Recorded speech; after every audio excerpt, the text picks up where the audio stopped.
So friends, आज की इस वीडियो में हम जानने वाले हैं मोडल एक्जुलरीज के बारे में। मोडल एक्जुलरीज इंग्लिश में सबसे इम्पॉर्टेंट पार्ट होता है।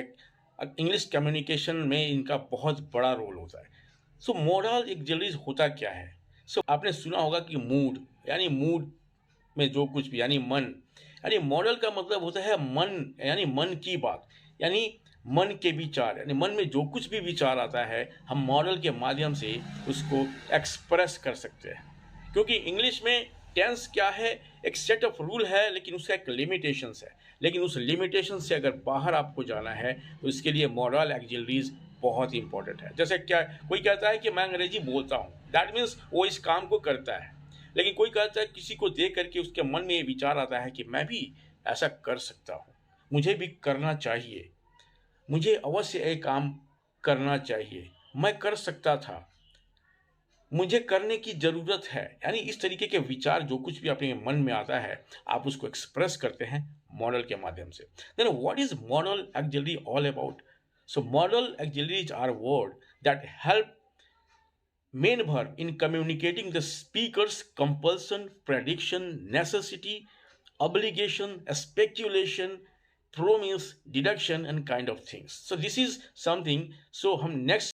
Now let's see the list of modal auxiliaries. जैसे can, could, may, might, shall, will, should, would, need to का भी इस्तेमाल हम करते हैं। ऐसे जनरली ये मॉडल का पार्ट नहीं होता है, लेकिन मॉडर्न ग्रामर में हम नीड टू, हैड टू को भी जोड़ लेते हैं।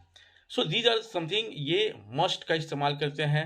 तो ये सारी जो है मॉडल्स एक्जिलरीज हैं। अब इनका इस्तेमाल हाउ टू यूज हम स्टेप बाय स्टेप चलेंगे, और एक एक मॉडल जैसे कैन, कुड, मे, माइट, ये सबको हम स्टेप बाय स्टेप एक एक करके सीखने की कोशिश करेंगे। सो सबसे पहले हम जानते हैं कि कैन हम कैसे इस्तेमाल करते हैं। Can means can be used in different situations. For example, you know, ability in general, possibility, future possibility, permission, suggestion, request, offer, willingness. So these are different condition में हम कैन का इस्तेमाल करते हैं। सो एबिलिटी इन जनरल, जैसे मैं कह सकता हूँ कि I can speak English, I can write in English, यानी मेरे पास एबिलिटी है कि मैं चाहूँ तो लिख सकता हूँ। परमिशन, आप जैसे बोलते हो कि can I use your pen, can I use your laptop, तो ये क्या है, you are seeking permission. Offer के सेंस में भी आप करते हो, कहते हैं कि if you can buy up to 5,000 you can get 10% discount. So it's a kind of offer, जैसे आप जनरली मॉल्स में जाते हैं। So these are the uses.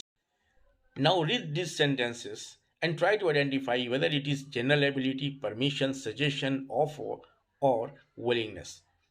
My brother can cook. You can use my laptop.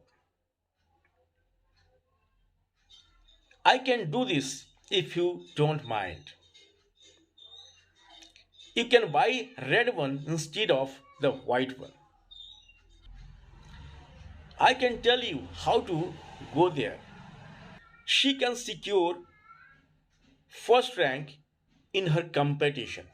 So she can, secure means what? It is a future possibility. By seeing her ability, we are just predicting that she can get first rank. My brother can cook. That is the general ability.